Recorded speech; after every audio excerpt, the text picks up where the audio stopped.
Kune statement esiphumile kwinhlaka production. Ngikhuluma nani ma SAPS maphoyisa ase South Africa. Kune statement esiphumile lapha yana kwinhlaka production TV. La khona ubaba uSipho Mhlongo umdidiyeli webutho lalapha ondini. Baba kaSikhova Mhlongo, uSikhova Mhlongo okhona la ku TikTok. Baba wakhe uyena ongilalela unyenhle. Uthumela izinkabi ukuthi azingithungathe. Uma ngike ngafa maphoyisa ase South Africa. Umuntu ozobe ungibulele ngizobe ngibulawe ubaba kaSikhova Mhlongo, uSipho Mhlongo. Uyena ke umuntu okuzobe ungibulele njengamanje ngoba uyena umuntu ophumele obala ngokuthi uyangithungatha yena nethimba lakhe nezinkabi zakhe sebebuya kwelakithi eMbumbulu abangangithola baya koMayville abangangithola njengamanje uthe balikhiphile ithimba lakhe lezinkabi ukuthi alingifune igoli lonke. So nina ke bezomthetho enginihlonipha kakhulu uma ngingavelelwa inoma intoni kusukela manje kuya phambili umuntu ozobe ngibulele ubaba uSipho Mhlongo umdidiyeli webutho lasondini. Nangu ke lo baba engikhuluma ngaye ake nimbuke. Nansi ke ivideo le eyenza obaba uSipho Mhlongo kanye nethimba lakhe nezinkabi zabo eyenza bangifune. Le video le yenziwa indlunkulu ibize imedia briefing. Ngiyicaphune mina khona la ku TikTok kwi account ebizwa ngePrince Nqokonqoko. Leyo account ka TikTok ebizwa ngePrince Nqokonqoko ikhona la ngicaphune khona le video la ngisusele khona inkulumo yami uma ngikhuluma ngokuzaleka komntana enkosi umama uMantombi Dlamini. Le nkulumo ngayisusela kule video ke ekuyiyona ivideo ekubeka ngokusobala lokhu okumayelana nalokhu mina engakhuluma ngakho uma ngikhuluma ngesibeletho. Nansi ke le video ake uyilaleleke ezulu. Uyazi ukuthi wadayiselwa ingulube isesakeni. Hawu, kwebo kanjani? Abakutshena ngani ukuthi umntana enkosi wazela kanjani? Cha ngabasho. Cha phela uzalwa ingonyama noma ingwenyama ngokusho kwabo usokuza nodade wabo umntana enkosi uManonto. Igelele eqele ingonyama okwaqoma kwabiza ukuthi ukuze indlunkulu kaZulu nabangane bengathelwa lechilo kalikhulunywe lolu daba lulungiswe olwalungiswa ngalendlela ngokosiko lakhona kaNgwane. Isiko lebovu lapho umlobokazi ezogana okuyaye enikezwe ingane ifakwe esweni sakhe ibe ingane yakhe yokuqala ukuqokothisa ubukhosikazi bakhe lapha ekhaya. Wadinga ukuba kufakwe indodana yokuqala kaMdlokombane uZonda Magwala ukuze kuphahlekwe noma kuqokothise ubundlovukazi kaMntana enkosi. Wayengasesona isitsha esasingazale ingonyama kaZulu. Ungaphaka yini ukudla okuhlanzekile kudliwe kudleke ukuphakela esitsheni esingcolile ngoba kwenzeke isitha siqale sihlanzwe kuqala ukufaka ngonyama uZonda Magwala kwakulokho okuhlanzwa ngaleso sitsha okusho ukuthi lezi inkomo ezihlale zishiwe inkomo zobaba nobabamkhulu zase imphumelezeni. Yeah, after ke Zulu sewuyilalelile le video. Indlunkulu le oqeda ukuyilalela la.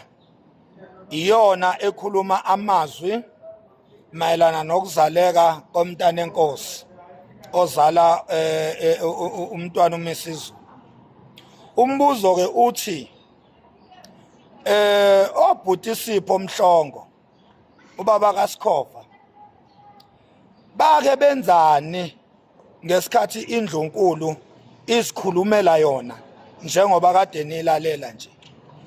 Iziphi inyathelo abake bazithatha ukukhombisa ukuthi ngempela lento ekhulunywa indlunkulu la yukuthuka isihlalo noma yukuthuka umntana enkosi? Indlunkulu le izikhulumela yona. So obhuti Sipho ke umfoka Mhlongo dange laba abaphume inqina bathi bayangifuna, bangifuna ngokwendlela yobunkabi ngoba abakaze benza ivideo bathi bayangibiza, kodwa baqhamuka nje sebephuma inqina bengilalela unyendle bethi bayangifuna. Umbuzo ke uthi bake bathini ngesikhathi indlunkulu izikhulumela yona?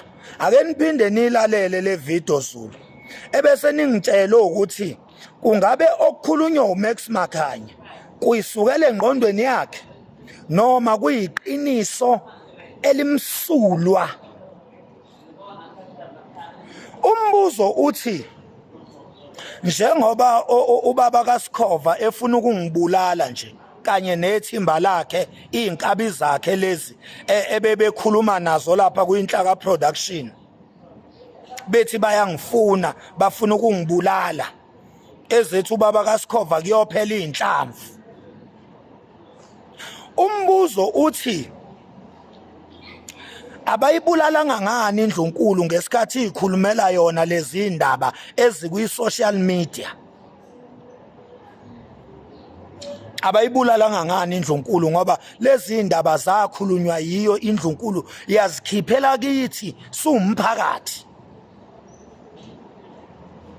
Ilowo nje umbuzo. Number 2, uSipho Mhlongo ubaba kaSkhova uyokumela yini ukubhekana namacala uma ngingafa manje?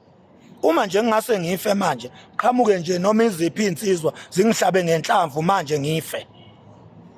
Uyazi yini uSipho Mhlongo owubaba kaSkhova ukuthi uyena oyobe enze lokho? Lezo nkabi ziyobe ithunywe nguye ngoba uyasho uthi vele useyithumile inkabi ngisho la eGoli, uyithumile inkabi ukuthi azingifuni uthuli, zingifune la ngingakhona.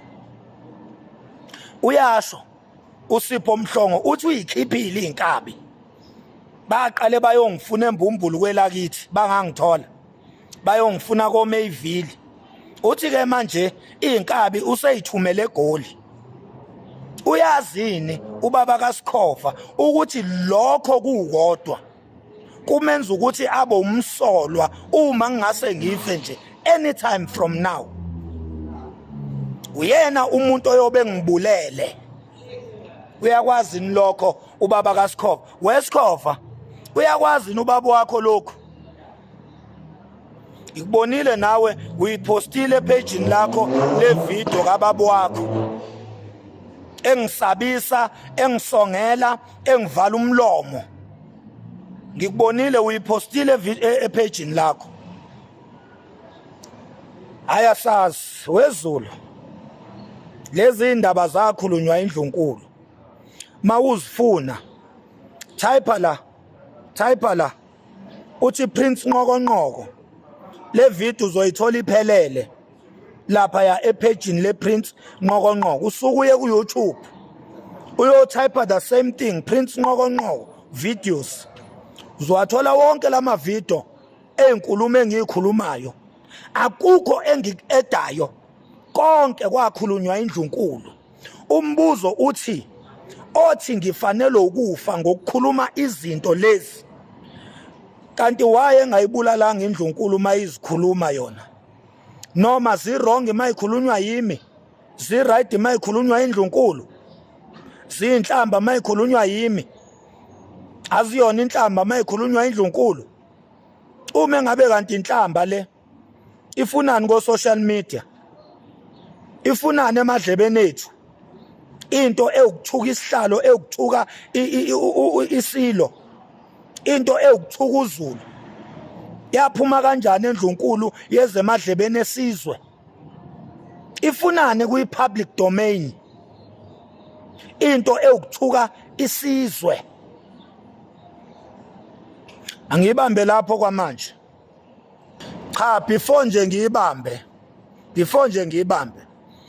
angiphinde ngigcizelele la ukuthi ubaba uSipho Mhlongo kanye nezinkabi zakhe lezi abahlangene nazo ukuthi bathi bayangifuna abakwazi lokhu ukuthi abomthetho bakubheke ngezikhali zamantungwa and ubaba uSipho Mhlongo nethimba lakhe nezinkabi zakhe zonke ibona abazobe bangibulele uma ngike ngafa anytime ibona ekuzobe bangibulele ubufakazi bugcwele yonke indawo kwinhlaka production bangisongelile izwe libuka